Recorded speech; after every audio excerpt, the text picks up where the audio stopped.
ऊपर चले। प्रोट्रैक्टर लेते हैं, ट्रू एंगल के मेजरमेंट्स करने कहते हैं अपर स्केल्स, और ये जो कॉर्नर है इसको इस तरह, अब इस 10, 20 सा 0 लिखे।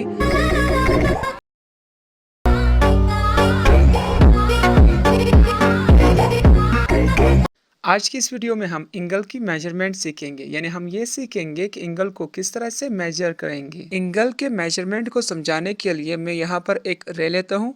अब फर्ज करें ये रे यहाँ से ऊपर जाती है और इस पोजीशन पर रुक जाती है। ये जो रे है ये इस रे का इनिशियल पोजीशन है, यानी इसका स्टार्टिंग पोजीशन है। यानी ये रे पहले इस पोजीशन पर था, अब ये ऊपर जाकर इस पोजीशन पर रुक गई है। तो हम आम जबान में कहते हैं कि ये रे अपनी इनिशियल पोजीशन से कितनी ऊपर चली गई है, लेकिन मैथ के लैंग्वेज में हम कहते हैं कि इस रे ने अपने इनिशियल पोजीशन पर कितना एंगल बनाया है। दोनों स्टेटमेंट्स या जुमले एक ही है, बस एक मैथ के लैंग्वेज में हम पूछते हैं, दूसरा आम जबान में पूछते हैं। तो इसको मालूम करने के लिए कि ये रे अपनी इनिशियल पोजीशन से कितनी ऊपर चली गई है या इस रे ने अपनी इनिशियल पोजीशन पर कितना एंगल बनाया है, हम यहाँ पर एक प्रोट्रैक्टर लेते हैं। ये ट्रू एंगल के मेजरमेंट्स करने और एंगल को ड्रा करने के लिए इस्तेमाल होता है और इसको प्रोट्रैक्टर कहते हैं। इसको मालूम करने से पहले कि ये रे अपनी इनिशियल पोजीशन पर कितना एंगल बना रही है,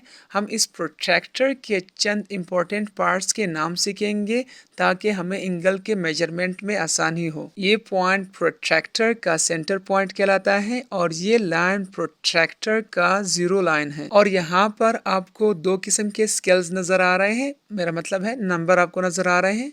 एक ऊपर है, ऊपर नंबर्स को हम कहते हैं अपर स्केल्स और नीचे वाले नंबर्स को हम कहते हैं लोअर स्केल्स। और ये जो कॉर्नर है इसको वर्टेक्स कहते हैं।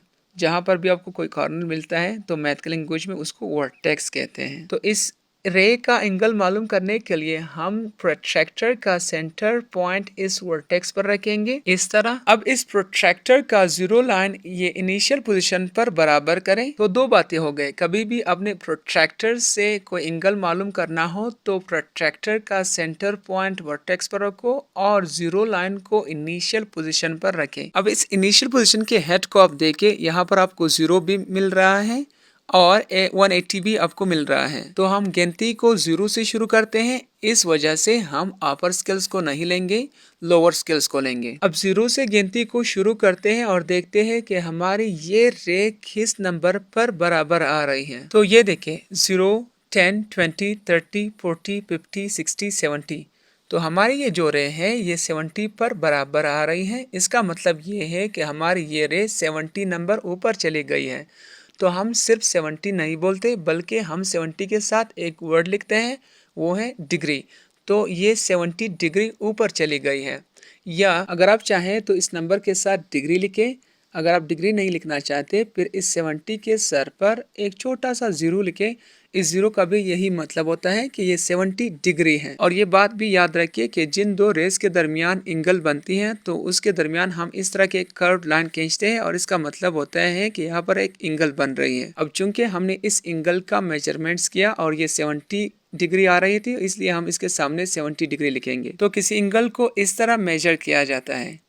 अब हम एक और एग्जाम्पल लेंगे और उस पर हम अपर स्केल्स इस्तेमाल करेंगे। देखिए ये एक रे है, अब फर्ज करें ये रे यहाँ से ऊपर जाकर इस पोजीशन पर रुक जाती है, जिसकी वजह से यहाँ पर एक एंगल बनता है। अब हम ये एंगल प्रोट्रैक्टर के जरिए से हम इसको नापेंगे। तो प्रोट्रैक्टर का सेंटर पॉइंट इसके वर्टेक्स पर रखो और प्रोट्रैक्टर का जीरो लाइन ये इनिशियल पोजीशन पर बराबर करें, जैसे कि आपको यहाँ पर दिखाई दे रहा है। अब आप इस हेड पर आ जाए, यहाँ पर आपको दो नंबर मिल रहे हैं, 0 और 180। तो हम हिसाब या गिनती को 0 से शुरू करते हैं, तो इसलिए हम 180 वाले स्केल्स नहीं लेंगे, यानी हम लोअर स्केल्स नहीं लेंगे। तो अपर स्केल से हम अपने एंगल को मेजर करेंगे। तो चले यहाँ 0 से गिनती शुरू करते हैं, 0, 10, 20, 30, 40, 50, 60।